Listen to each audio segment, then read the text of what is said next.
बचपन से यदि कृपा देखने का स्वभाव बन गया तो 55 के बाद भी हम भगवत कृपा का अनुभव करते रहेंगे, बचपन से।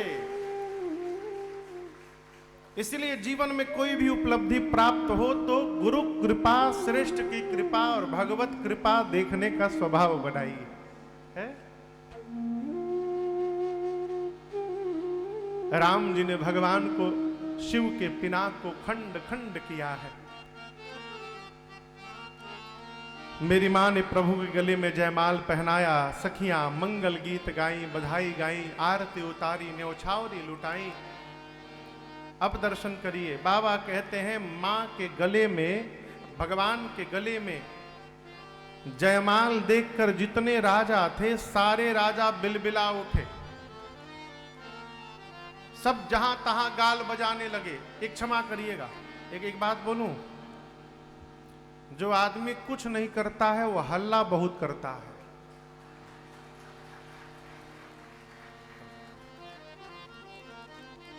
करने वाला चुपचाप काम करता है, और जिसको कुछ नहीं करना है, कैमरा में कैसे हमारा फोटो आ जाए, वो हल्ला करेगा। केवल कोई हल्ला नहीं करेगा।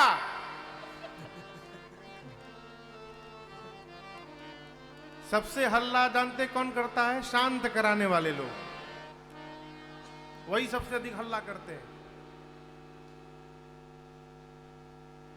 हम जब राम कथा रघुनाथ जी की कृपा और महाराज श्री की कृपा से गाते हैं तो बहुत कम ऐसी कथा है जहां वॉलेंटियर की आवश्यकता पड़ती है, क्योंकि श्रोता आकर ऐसे कथा में खो जाते हैं कि कोई हल्ला वल्ला नहीं करते, सब कथा में लगे रहते हैं। और जहां बहुत व्यवस्थापक हो जाते हैं वहां की व्यवस्था भगवान फिर संभालत है। कहो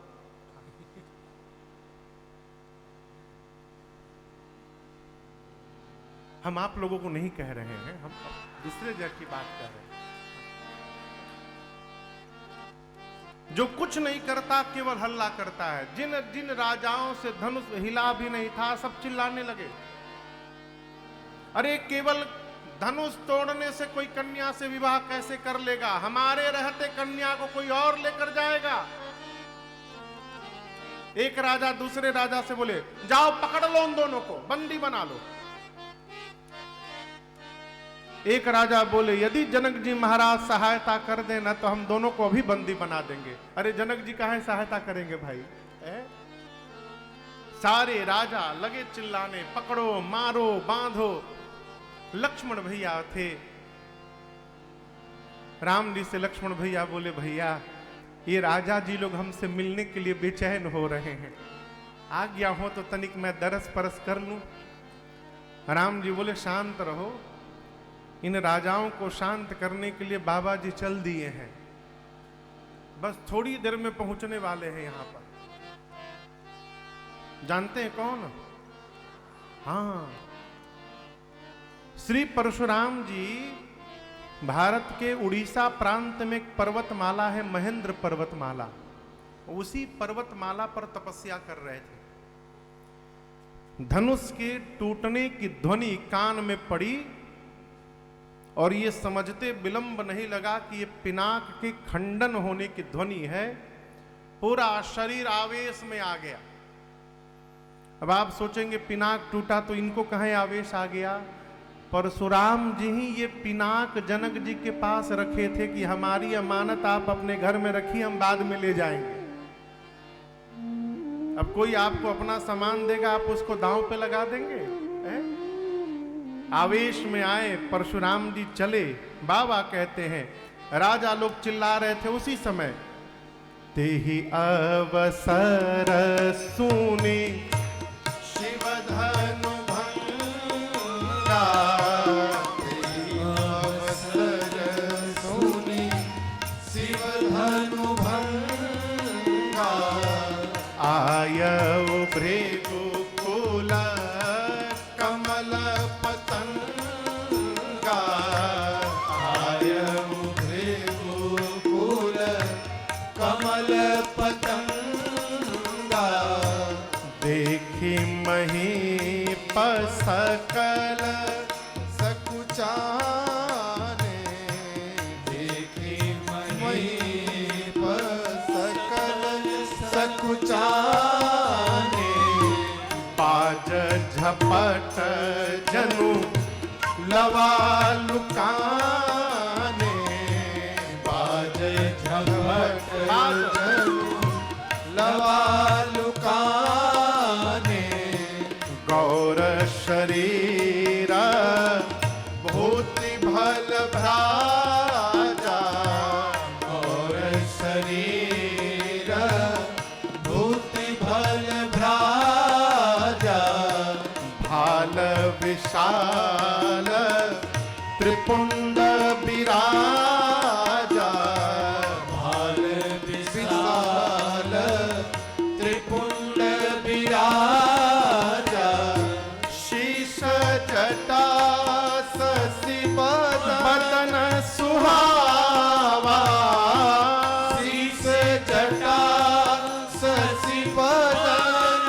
सुहावा, ऋषभ सकछुक अरुण होइयावा, ऋषभ सकछुक अरुण होइयावा, ऋषभ सकछुक अरुण होइयावा, ऋषभ सकछुक अरुण होइयावा। ठीक उसी समय जिस समय राजा सब गाल बजा रहे थे, तेही अवसर सुनी शिव धनु भंगा, आयौ भृगुकुल कमल पतंगा। श्री परशुराम भगवान का प्रवेश हुआ जनक जी के महल के नगर के रंगभूमि में। गोस्वामी जी कहते हैं कि परशुराम जी को देखने के बाद राजा लोग उसी प्रकार छिपने का स्थान ढूंढने लगे, जिस प्रकार आकाश में बाज पक्षी को देखने के बाद लवा लुकाने लगती है। हो स्वरूप बड़ा अद्भुत है, गोरा शरीर है, पूरे शरीर पर भस्म का लेपन लगा है, विशाल ललाट है, ललाट पर त्रिपुंड शोभायमान है, कमर पर मृगचर्म है, फरसा बधा है, वक्षस्थल पर सुंदर यज्ञोपवीत है, कंधे पर भगवान श्री हरि का धनुष अजगौ है। गोस्वामी जी कहते हैं क्रोध के कारण चेहरा थोड़ा लाल हो गया है। गोरा आदमी जब क्रोध में आवत है ना तो चेहरा लाल हो जाता है, किसी का नाक लाल हो जाता है, किसी का कान लाल हो जाता है।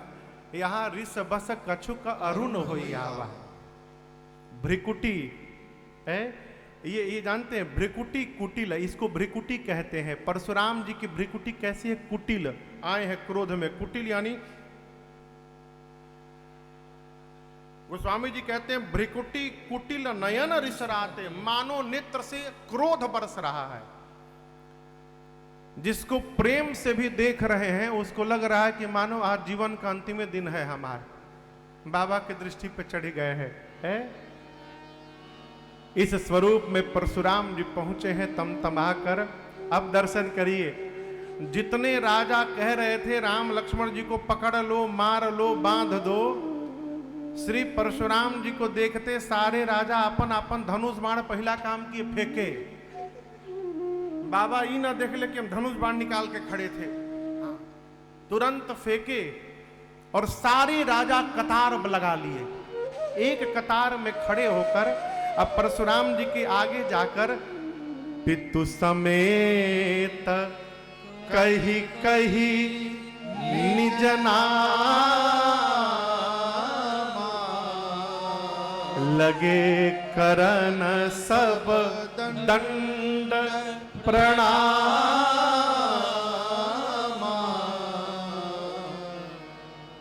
मनुष्य पूर्ण रूप से प्रणाम दो ही स्थिति में करता है, या तो अतिशय श्रद्धा हो अथवा अतिशय भय हो। या तो श्रद्धा में दंडवत करत है, नहीं तो डर के मारे दंडवत करत है। यहाँ जितने राजा हैं सब भय के मारे कतारबद्ध होके परशुराम जी से केवल अपना नाम नहीं बताएं, अपने बाबूजी का नाम बताएं पहले। हम फलाना राजा के चिलाना लड़का है। आपन आपन नाम लेके सभी उनको दंडवत करने लगे। दंडवत करके जाके किनारे चुपचाप खड़े हो गए सारे राजा। आपस में बात करने लगे, यदि हम जानते कि बाबा जी यहाँ आने वाले, हम सौगंध खा के कहते हैं हम सपने में भी यहाँ धनुष तोड़ने के लिए न आते। अब तो आके फंस गए यहाँ पर। जब सारे राजा मिल लिए तब श्री जनक जी महाराज ने आकर दंडवत किया है, किशोरी मैया को बुला के प्रणाम कराया है। परशुराम जी ने मेरी मां को आशीष दीन्ही सखी हर श्री परशुराम जी ने मेरी मां को आशीर्वाद दिया है। सखिया प्रसन्न भई और तुरंत वहां से सीता जी को लेके चली गई। अब श्री विश्वामित्र जी आकर श्री परशुराम जी से मिले हैं और राम लक्ष्मण जी को बुलाकर उनको दंडवत करवाया है। यहां दर्शन करिए, क्रोध की अवस्था में भी परशुराम जी क्रोध में है और सामान्यतः क्रोध की अवस्था में आंखों पे कुछ चढ़ता उड़ता नहीं है। लेकिन जैसे परशुराम जी की दृष्टि मेरे प्रभु के रूप पर पड़ी, परशुराम जी भगवान के रूप में ही खो गए। राम ही चितई रहे थकी लोचन, रूप अपार मार मद मोचन। खो गए हो भगवान के रूप में। थोड़ी देर बाद जैसे स्मरण आया कि मैं यहां पर क्यों आया हूं, बाबा कहते हैं श्री जनक जी महाराज से, बहुर बिलो की बिदे हसन कहु काहति भी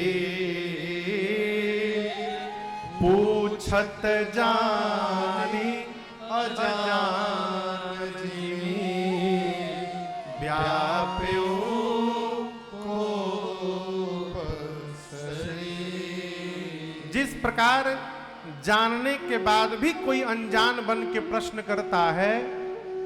अब जैसे यहां कथा चल रही है ना, बंबई में कथा चल रही है, विनय के पास दिनवा भर में कम से कम 100 ठे फोन इसलिए आता है, वो फोन करके जानते क्या पूछते हैं, हाँ बंबई में कथा चल रही है ना, हाँ जी जी जी जी, कांदी वाली मोहरी है, हाँ जी कांदी वाली मोहरी है, 3 बजे से हो रही है ना, जी जी जी ठीक है। मिलाए क्यों थे भैया, जब सब आपको पता ही है तो क्या पूछने के लिए फोन किए थे। ये क्या है, जानकर भी अनजान बनना। गोस्वामी जी कहते हैं पूछत जानी अजान जी में। परशुराम जी तो जान गए कि पिनाक टूट गया है, लेकिन डायरेक्ट नहीं पूछे धनुष्वा टूट गई बका, जानकर भी अनजान बने हैं और पूछते हैं जनक जी से, ये बताइए ये इतने राजा क्यों आए हैं आज यहां पर। उस समय नियम था धरती पर किसी को भी क्षत्रिय सम्मेलन कराना हो तो पहले श्री परशुराम जी से उनको एनओसी लेनी पड़ती थी। जब तक परशुराम जी एनओसी इशू न करें तब तक कोई क्षत्रिय सम्मेलन नहीं करा सकता था। आज दीप दीप के राजा आए हैं, इनको पता ही नहीं है। पूछा, श्री जनक जी महाराज ने सारा वृत्तांत सुना दिया। प्रभु मेरी बिटिया के स्वयंवर में ये समस्त राजा आए हैं। शिव का पिनाक ही उस स्वयंवर के केंद्र में था और उसके भंजन के उपरांत ही मेरी बिटिया का जयमाल, वर को मेरी बिटिया ने जयमाल अर्पित किया है। ये दृश्य, ये बात सुनते परशुराम जी का क्रोध उसी प्रकार भड़का जैसे मानो किसी ने अग्नि में घी झोंक दिया, पूरा शरीर कांपने लगा। जनक जी महाराज से परशुराम जी बोले, जनक, ऐ जड़ जनक, निकाल करके उसको बाहर करो जिसने पिनाक को तोड़ा है, नहीं तो जहां तक तुम्हारी राज सत्ता है वहां तक की धरती पलट दूंगा। श्री जनक जी महाराज कांपने लगे, पूरा समाज कांपने लगा। सुनैना मैया घबरा गई, ब्रह्मा जी ने बनी हुई बात बिगाड़ दी, किशोरी मैया रोने लगी। जितने राजा वहां सभा में थे, सब राजा डर के मारे थर थर कांप रहे हैं। एक राजा ने बगल के राजा से अपने बोला, तुम क्या समझते थे, हम धनुष तोड़ नहीं सकते थे? हमारे में बल नहीं है? हमारी दूरदर्शिता थी, हम जानते थे पहले ही कि आज धनुष टूटने के बाद ये बवाल यहां होने वाला है, इसलिए हम गए, केवल नाटक करके चले आए, हम तोड़े नहीं जानबूझ के, कौन आफत मोल ले। दूसरा राजा बोला, तो क्या हम बेवकूफ थे क्या, हम भी जानते थे कि बाबा जी आएंगे। अपने बगल वाले राजा से सब इसी प्रकार की वार्ता करते हैं। अब मन ही मन अपने भगवान से कहते हैं, जय हो प्रभु, बचा लिया हमको आपने। आज हमसे यदि धनुष टूटा होता तो आज प्राण नहीं बचते हमारे। सब लोग कांप रहे हैं डर के मारे।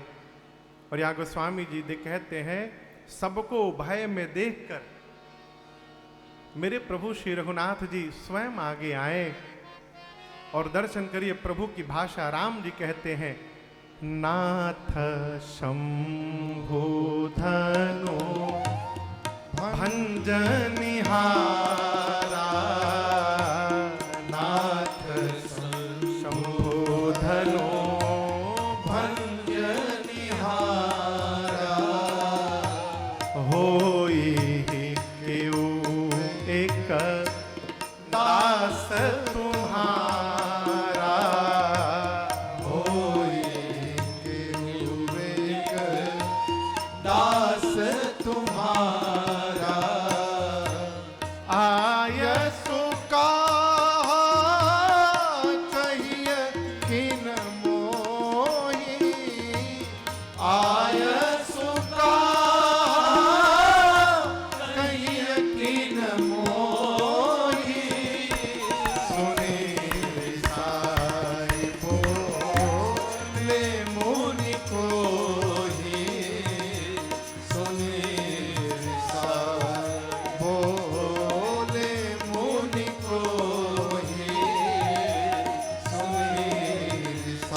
श्री राम जी जाकर प्रणाम करके यहां दर्शन करिए। भगवान ने ये नहीं कहा कि मैंने तोड़ा है, क्या बोले, प्रभु इस धनुष को भंजने वाला अवश्य आपका कोई दास होगा। राम जी कहना चाहते हैं कि इतना बड़ा कार्य वही कर सकता है प्रभु जिस पर आपकी कृपा हो, जिसको आपका आशीर्वाद प्राप्त हो, और आपका आशीर्वाद आपके दास को प्राप्त होगा, ये आपके किसी दास ने किया है। इसके बाद कहते हैं, राम जी कहिए क्या आज्ञा है मेरे लिए। अब यहां दर्शन करिए, भगवान की इतनी सरल सीधी भाषा भी परशुराम जी को समझ में नहीं आ रही है? क्रोध में सामान्य भाषा भी समझ में आनी बंद हो जाती है। और भाषा छोड़िए, भगवान के गले में जयमाल है। परशुराम जी कम से कम जयमाल भी देखकर ही समझ जाते कि इनके गले में जयमाल है, अर्थात इन्होंने ही भंजन किया है, लेकिन समझ में बात नहीं आई। बोले, राम शिव के पिनाक को तोड़ने वाला मेरा सेवक नहीं हो सकता है, वो मेरा शत्रु है, सहस्त्रबाहु के समान मेरा शत्रु है। अविलंब निकाल कर उसको इस भरी सभा से बाहर किया जाए, नहीं तो मैं कहता हूं विलंब होगा तो जितने राजा हैं सभी राजाओं को मार दूंगा। न तो मारे जय ही सब। अब दर्शन करिए, जितने राजा हैं आपस में सुने तो घबरा गए। बोले बताओ, राम जी को सीधा सीधा बोलना चाहिए कि मैंने तोड़ा है, तो घुमा रहे हैं बात को, आपके किसी दास ने तोड़ा होगा। अरे बाबा जी समझ ही नहीं पा रहे हैं। एक राजा दूसरे राजा से ने कहे कि काम करिए, आप जाइए और जाकर बता दीजिए कि राम जी ने तोड़ा है। वो राजा बोले, मूर्ख थोड़ी हूं, बाबा जी पूछ रहे, निकाल करके बाहर करो जिसने तोड़ा है। हम कहीं बताने उनको जाएं कि राम जी ने तोड़ा है, हमको भीड़ से अलग होते देख, और कहीं ये समझ ले कि राजा अलग हो रहा है, इसका मतलब इसी ने तोड़ा है, हमको मार डालेंगे। हम नहीं जाएंगे प्रभु, जिसको कहना हो कहे, नहीं तो सब मरेंगे आज। राम जी सोचे अब कैसे बताऊं इनको कि वो दास मैं ही हूं। लक्ष्मण जी राम जी से बोले भैया ये आपकी भाषा नहीं समझ पाएंगे, आज्ञा हो तो मैं समझाने का प्रयास करूं। लक्ष्मण जी प्रणाम करके आए और यहां देखिए गोस्वामी जी लक्ष्मण जी के प्रवेश में क्या कहते हैं। कल्पना करिए कोई आदमी बहुत गुस्से में हो, एकदम चेहरा तमतमा रहा हो, और उसके सामने कोई जाकर क्या होगा? कहिए क्या होगा? परशुराम जी आवेश में है, लक्ष्मण जी जाकर मुस्कुराने लगे। गोस्वामी जी कहते हैं सुनी मुनि बचन लखन मुस्काने। बोले बाबा जी आप धनुष टूटने के बाद आए हैं ना, लेकिन ये बताइए जब हम छोटे थे तो रोज एक धनु ही तोड़ देते थे, किसी भी धनु ही के टूटने पर आप नहीं आए। आप बताइए एहि धनु पर ममता के ही है तो सुनि ऋषाय कह भृगु कुल के तो खुलल बना सुनि ऋषाय कह भृगु कुल के तो। लक्ष्मण जी ने पूछा इसी धनुष पर आपका इतना प्रेम क्यों जग गया है? हम बचपन में रोज एक धनु ही तोड़ते थे, कभी आप नहीं आए, आज धनुष टूटा आप पहुंच गए। परशुराम जी का क्रोध और बढ़ गया, बोले रे नृप बालक, तू नहीं बोल रहा है, लगता है तेरे मुख से तेरा काल बुलवा रहा है। शिव के पिनाक की तुलना तू छोटी सी धनु ही से करता है, धनु ही सम त्रिपुरारी धनु। लक्ष्मण जी कहें बाबा जी गुस्सा ना करिए, देखिए धनु ही हो चाहे धनुखा हो, दोनों का एक ही काम है बाण चलाना। और आप तब से कही रहे किसने तोड़ा किसने तोड़ा, असली बात हम आपको बता रहे हैं, किसी ने तोड़ा ओड़ा नहीं है। ऊपर से धनुष केवल चमक रहा था, भीतर भीतर डैमेज हो गया था पूरा। हाँ भैया ने केवल छुआ और टूट गया, छुवत टूट रघुपति। भैया ने तोड़ा नहीं, भैया ने छुआ और टूट गया। हम क्यों अभिमान करें कि हमने तोड़ दिया है? परशुराम जी अपन फरसा निकाले, बोले रे सठ ये दिखाई दे रहा है क्या है? लक्ष्मण जी बोले फरसा। बोले फरसा नहीं है, तुम्हारे गुरु जी जानते हैं, मुनि लोग जानते हैं, पूरा विश्व जानता है कि क्षत्रिय कुल का मैं द्रोही हूं, मैं कितना बड़ा क्रोधी हूं, अपने गुरु जी से पूछ लो। लक्ष्मण जी बोले पूछना क्या, वो तो दिखाई दे रहा है। परशुराम जी बोले हंसो मत, 21 बार धरती को क्षत्रिय विहीन किया हूं, 21 बार। बालक तुम हो इसलिए तुमको छोड़ के रखा हूं अब तक, नहीं तो अब तक मार दिया होता।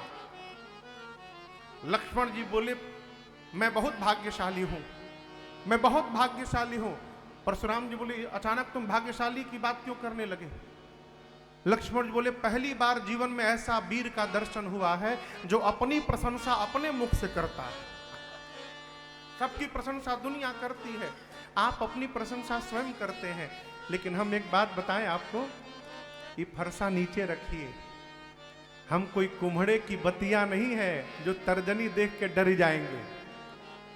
आपके पास फरसा है तो हमरो पास धनुष बाण है, लेकिन मैं आप कितनों फरसा भाजिएगा हम अपना धनुष बाण नहीं निकालेंगे। क्यों? हम रघुवंशी हैं और रघुवंशी गौ पर और ब्राह्मण पर प्रहार नहीं करते हैं, ये हमारी मर्यादा है।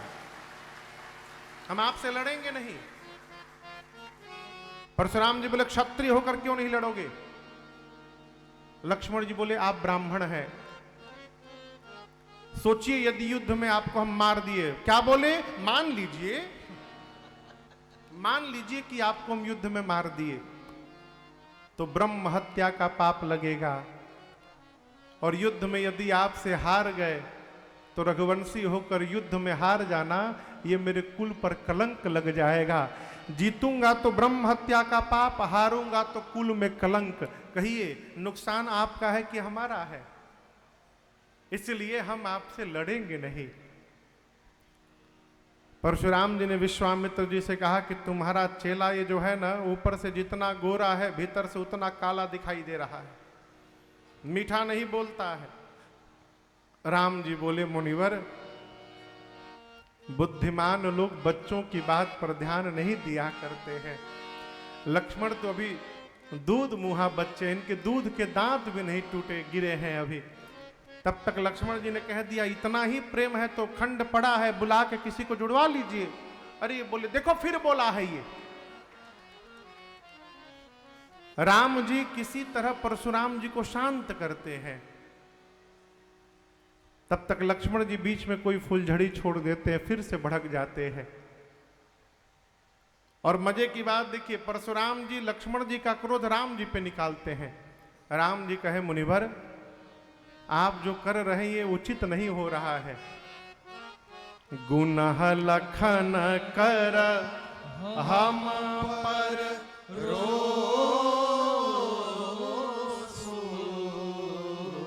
कतहु सुधायहु ते बड़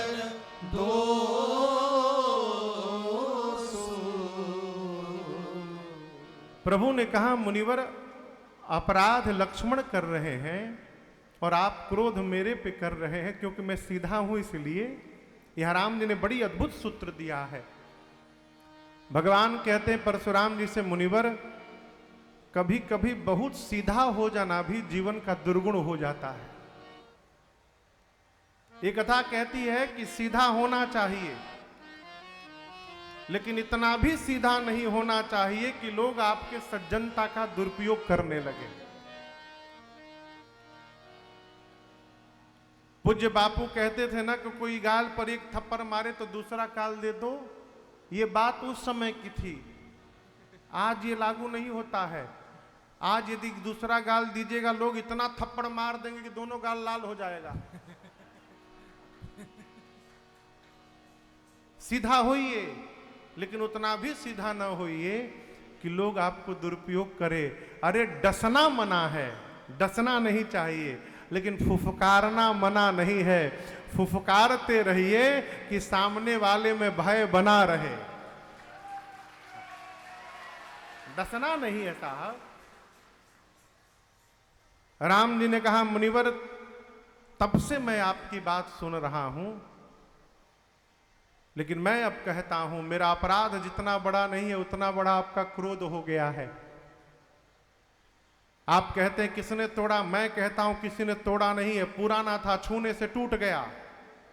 और युद्ध की बात आप करते हैं, तो मेरी बात सुनिए, हम रघुवंशी हैं।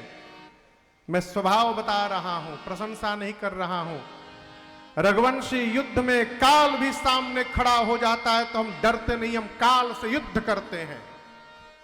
परंतु काल से युद्ध करने वाला भी राम आज परशुराम से युद्ध नहीं करेगा, क्योंकि आप ब्राह्मण हैं, और जो ब्राह्मण में निष्ठा बना के रखता है वो पूरे संसार में निर्भय होकर रहता है। इस रहस्य को मैं जानता हूं। जैसे भगवान ने ये बात कही, परशुराम जी की मति हिल गई।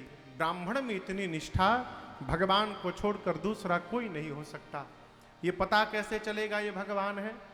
तो दर्शन करिए, भगवान श्री हरि का धनुष अजगौ परशुराम जी के पास है।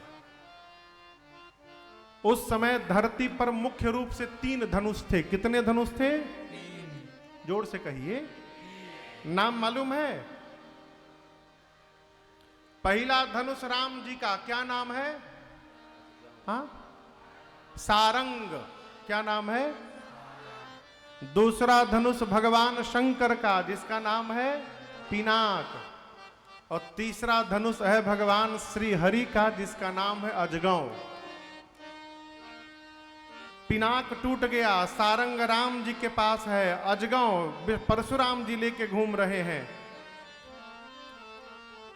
धनुष की जो डोरी होती है प्रत्यंचा, वो एक छोर पे बंधी रहती है और पूरी डोरी धनुष में लिपटी रहती है। धनुष का जो स्वामी होता है युद्ध के समय धनुष को झुकाकर और उस डोरी को चढ़ाता है। परशुराम जी सोचे यदि ये भगवान होंगे तो इस अजगों के धनुष पर प्रत्यंचा चढ़ा देंगे। भगवान को छोड़कर दूसरा कोई यहां प्रत्यंचा चढ़ा नहीं सकता है। परशुराम जी ने कहा, राम ये रमापति का धनुष है, लीजिए, खींचिए, डोरी चढ़ाइए और मेरे संशय को समाप्त करिए। जैसे परशुराम जी ने धनुष दिया है, बाबा कहते हैं, देता चाप आपो ही चढ़ गया, देता चाप आपो ही चढ़ गया। फिर परशुराम मन विषमय भयो, परशुराम मन विषमय भयो, परशुराम मन विषमय भयो।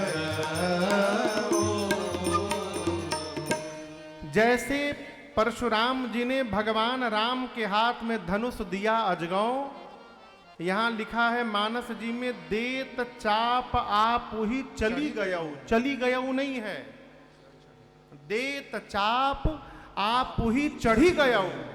जैसे राम जी ने धनुष को हाथ में पकड़ा, बिना झुकाए उस धनुष की डोरी अपने आप प्रत्यंचा तन गई, धनुष पर डोरी चढ़ गई। और ये दृश्य देखकर परशुराम जी के मन में विस्मय भाव उत्पन्न हुआ। पहचान गए कि ये राम जी ब्रह्म है, भगवान है। 9 बार जय जयकार किए हैं परशुराम जी। 9 बार परशुराम जी जय जयकार करके दोनों भाइयों से क्षमा याचना करके और वापस गए हैं महेंद्र पर्वत पर तपस्या करने के लिए।